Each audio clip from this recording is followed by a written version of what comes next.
आप सब लोगों के हिसाब से एक माँ के लिए सबसे कठिन समय कौन सा होता होगा?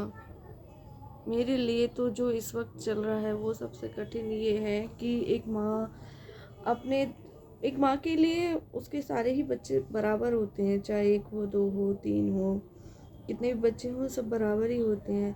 लेकिन कभी कभी वक्त ऐसा आता है कि एक माँ को अपने बच्चों में से चुनना पड़ता है कि वो कौन से बच्चे को टाइम देगी। तो कुछ ऐसा ही मेरे साथ चल रहा है। मेरे दोनों छोटे बेटे घर पे हैं।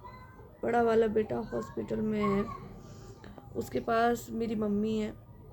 उसका ध्यान रखने के लिए मैंने उस दिन भी आपको बताया था कि मेरे बीच वाले बेटे के पेपर हैं, तो इस वजह से मुझे मम्मी ने घर पे भेज दिया। और जो छोटा वाला बेटा था उसकी थोड़ी तबीयत ख़राब है, तो इस वजह से मुझे आना पड़ा, तो वहाँ पे मम्मी है। लेकिन मेरे साथ क्या होता है, मैं घर पे तो मैं हूँ अपने बच्चों के साथ, इन दोनों के साथ घर पे हूँ, लेकिन मेरा मन हॉस्पिटल में पड़ा हुआ है। अब मैं घर आ जाती हूँ तो मेरा मन हॉस्पिटल में रहता है कि वो कैसा होगा, क्या कर रहा होगा, ठीक होगा, आराम होगा या नहीं। और जब मैं हॉस्पिटल चली जाती हूँ तो फिर मेरा मन घर में पड़ा रहता है कि ये दोनों से क्या कर रहे होंगे, शरारत कर रहे होंगे। आज उसको 15 दिन हो गए। सैटरडे को वो एडमिट हुआ था, कल 16 दिन हो जाएंगे। आज उसको 15 दिन हो गए, आज फ्राइडे है। 15 दिन हो चुके हैं उसको एडमिट हुए। तो ये 15 दिन कैसे कैसे हॉस्पिटल में तो ऐसा पता भी नहीं लग रहा था कि निकल जाता था टाइम, क्योंकि उसमें बंद बंद रहते तो अंदर बाहर कौन सा क्या हो रहा है कुछ पता नहीं लगता था। लेकिन जब से घर आई हूँ ना, तब से एक एक दिन कटना बहुत मुश्किल हो रहा है। अब तो बस यही सोचती हूँ कि जल्दी से उसकी छुट्टी हो जाए और वो घर पे आ जाए। लेकिन अभी उसकी तबीयत सही नहीं है। ऑक्सीजन तो मैं आपको बता दूं कि ऑक्सीजन उसकी हट हट चुकी है ऑक्सीजन। लेकिन उसको जो फीवर है ना, वो फीवर नहीं जा रहा, उसका फीवर लौट लौट के आ रहा है, और हाई हाई ग्रेड फीवर आ रहा है उसको, हल्का फुल्का भी नहीं है, हाई ग्रेड फीवर है उसको।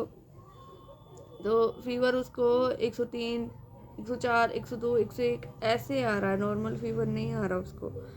तो उसी वजह से आज उसके बहुत से टेस्ट भी हुए, टीबी का टीका लगा उसको, उसकी रिपोर्ट कल आएगी, 3 दिन बाद आती है, परसों हुआ था। और अल्ट्रासाउंड हुआ तो वो नॉर्मल आया है। आज उसकी बलगम की जांच हुई थी, कल गई थी, आज रिपोर्ट आई तो वो भी नॉर्मल आई है। उसके जो फेफड़ों में दिक्कत है वो तो डॉक्टर ने बोल दिया है कि वो तो रहेगी रहेगी, जितना ठीक होना था हो चुका, इससे ज़्यादा ठीक नहीं होगा। लेकिन फीवर किस वजह से आ रहा है वो बात समझ में नहीं आ रही है। सुबह भी उसको 4 बजे फीवर आया। अब उसको डॉक्टर देखने आए, बड़ी डॉक्टर जो आती हैं वो 9 बजे आई थी, उन्होंने अब उसको सिटी स्कैन बोला है।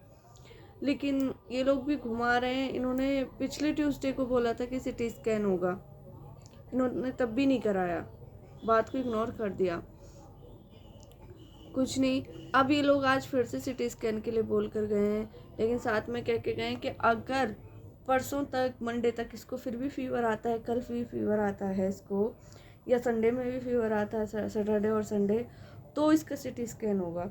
अगर फीवर नहीं आया तो सिटी स्कैन नहीं होगा।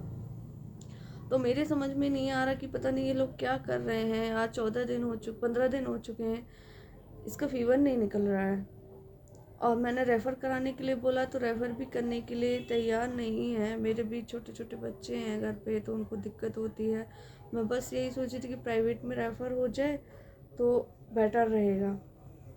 लेकिन वही, इनका अपना ही कोई प्रोसेस होती है, पता नहीं क्या, तो ये लोग करने के लिए तैयार नहीं है। बस थोड़ा ये है कि हाँ, अब पहले से खाना वाना खाने लग गया है, ऑक्सीजन हट चुकी है, और पहले बिना ऑक्सीजन के नहीं लगता था। एक टाइम पे तो उसकी ऐसी हालत हो गई थी कि एक हफ्ते तो बिल्कुल ऐसा लगा ही नहीं था कि वो बचेगा भी। घर में किसी को उम्मीद नहीं थी, क्योंकि जो उस तड़प रहा था, दर्द में था, बहुत ही ज़्यादा दर्द में था, जो हमारे बर्दाश्त से बाहर थी। और अब मैं दर्द में हूँ। मैं रहती घर पे हूँ, मन मेरा हॉस्पिटल में रहता है।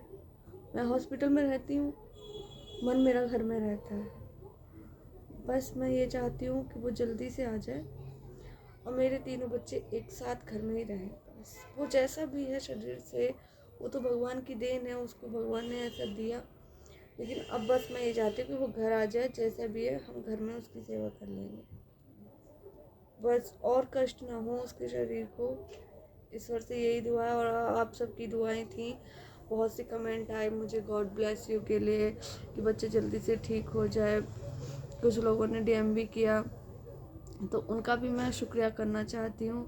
शायद उन्हीं की दुआओं की वजह से आज उसमें प्रोग्रेस हुई है, वो इतना ठीक हो पाया है। बस आप लोगों की ऐसी ही दुआ बनी रहे और आप सबका आशीर्वाद बना रहे, तो बस सब कुछ ठीक होगा और जल्दी देवांश घर पे आएगा।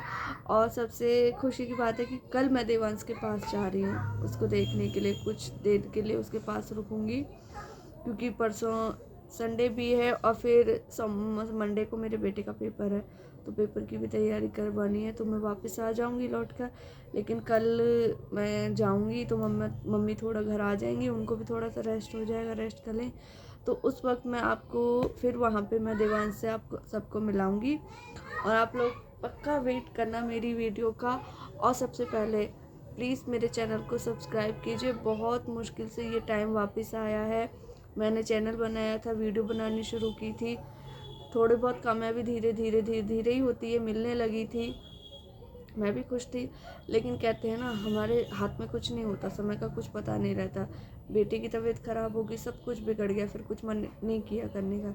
लेकिन अब उसकी तबीयत ठीक है तो सुकून है। लेकिन अभी भी मैं सिर्फ ब्लॉग बना के डाल रही हूँ, वीडियो बनाने का ऐसा कोई ख़ास मकसद भी नहीं है। अभी मेरा एक करवा चौथ का गिफ्ट आया हुआ रखा है, वो भी मैंने ओपन नहीं किया, वो ऐसी खबर रखा है, वो आप लोगों को दिखाना है। वो तभी आ गया था, आप सोचो करवा चौथ तो काफ़ी टाइम के निकल गए। हमने ऑर्डर कर दिया था तभी, वो मेरे हस्बैंड ने ऑर्डर कर दिया था मेरे लिए, लेकिन थोड़ा टाइम लग गया था, दिवाली की वजह से पीछे हो गया था, वो लेट हो गया था, तो दिवाली के आसपास आया था। और फिर भैया दोस्त पे उसकी तबीयत ख़राब ही हो गई थी, तो इस वजह से हम नहीं खोल पाए उसको, वो पैक रखा है। जल्दी से देवांश घर पे आ जाए फिर या और बेटर होगा, फिर मैं आपको दिखाती हूँ। और प्लीज़ सब्सक्राइब करना नहीं भूलिएगा, प्लीज़ सब्सक्राइब कीजिए, फॉलो कीजिए please. Thank you, bye bye.